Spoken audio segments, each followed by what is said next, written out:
Bismillahirrahmanirrahim. Assalamualaikum warahmatullahi wabarakatuh. Hadis untuk lutut, ada ulama Pak yang membolehkannya. Yang saya ketahui, saya tulis dalam buku ini kurang lebih 18 ulama yang mengatakan lutut.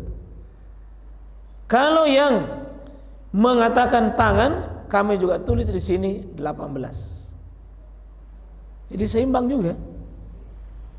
Antara lain, kalau dalam bidang mazhab, 3 imam mazhab itu lutut. Cuma 1 yang mengatakan tangan. Imam Abu Hanifah menguatkan lutut. Imam Syafi'i lutut. Imam Ahmad bin Hanbal sebagian besarnya lutut. Sedangkan yang memilih turun dengan tangannya adalah mazhab Imam Maliki. Imam Malik itu tangan. Jadi kalau kita lihat posisi mazhab itu lebih cenderung lutut. Tapi kalau ulama-ulama dunia Pak, saya menyajikan 18 ulama dunia mendukung lutut, 18 ulama besar yang mendukung tentang tangan. Jadi tidak usah diributkan di sini. Kayaknya sudah 2 sama. 2 sama Pak. Sudah 2 skornya. Skor sama-sama. Apa sisi kelemahannya ini hadis Pak? Hadis tentang mendahulukan lutut, dalam silsilah hadisnya, silsilah berarti sanadnya itu bermasalah.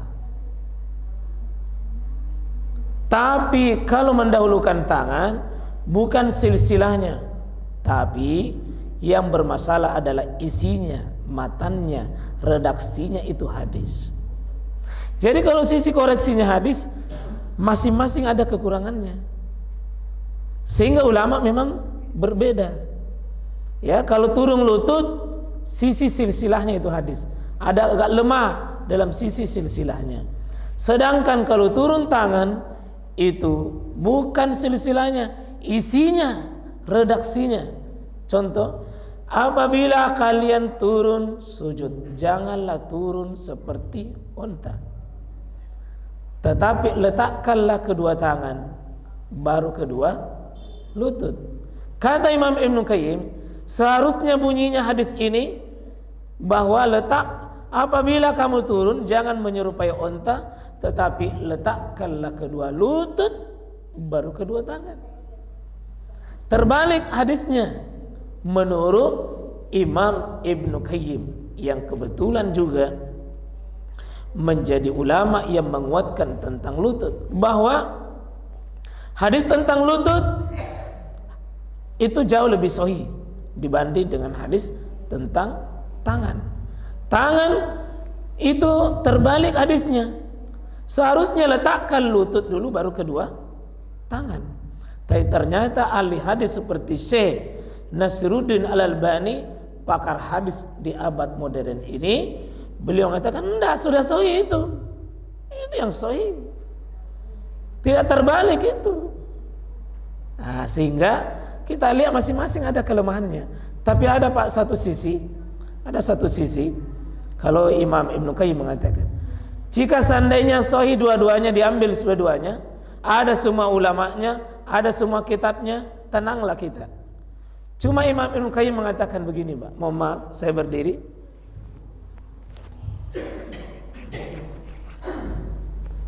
Kalau Imam Ibn Qayyim, Allah ciptakan kita punya tubuh, dipakai untuk beribadah, maka dia dimodel oleh Allah ini sesuai dengan fitrahnya, dia beribadah, tidak ada yang sulit. Sekarang Pak, mohon maaf,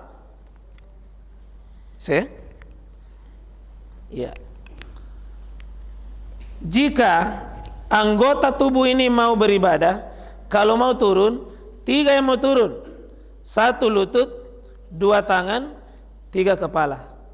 Alamiahnya kata Imam Ibn Qayyim, yang mana paling dekat sasaran, itu yang didahulukan. 3 apa ini mau turun, yang mana paling dekat dengan tujuan? 1, 2, 3. Alami. Alami, karena dia duluan didahulukan. Tapi coba Pak, tangan mau duluan, nalombai lutut, itu namanya tidak alami. Ada bentukan di sini yang sepertinya tidak fitrah. Dan ini kata Imam Qayyim, seandainya semua ini hadisnya seimbang, struktur tubuhnya ada yang tidak seimbang. Coba kita kalau turun Pak, ini lutut di bawah, tapi tangan mau duluan, pasti begini.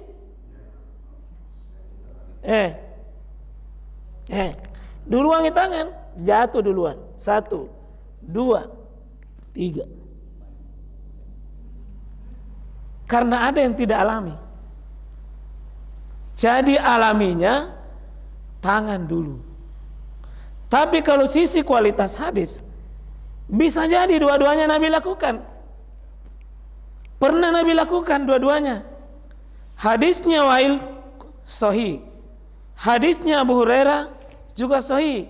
Waktunya Nabi masih muda, kuat lututnya, maka lututnya dulu bertumpu 1, 2, baru kepala. Waktu Nabi masih muda.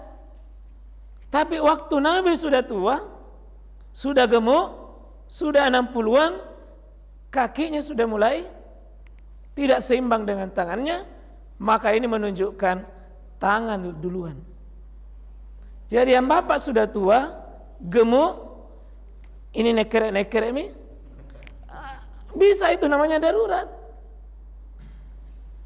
Orang yang meriwayatkan ini hadis adalah, kalau dipelajari sejarahnya Pak, ketemu Abu Hurairah itu di belakang baru masuk Islam.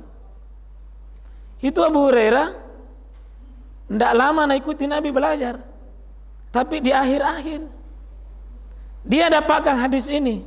Betul, Wa'il bin Hujr dia lebih duluan, justru di awal dia sudah ikuti Nabi.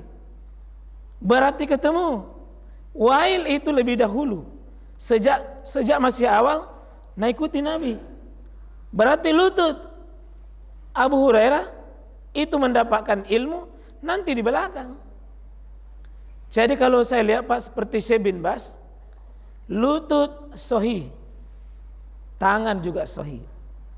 Tapi kalau bisa masih muda pakai lutut tak dulu. Kalau sudah tua pakai tangan. Jangan kepala tak turun.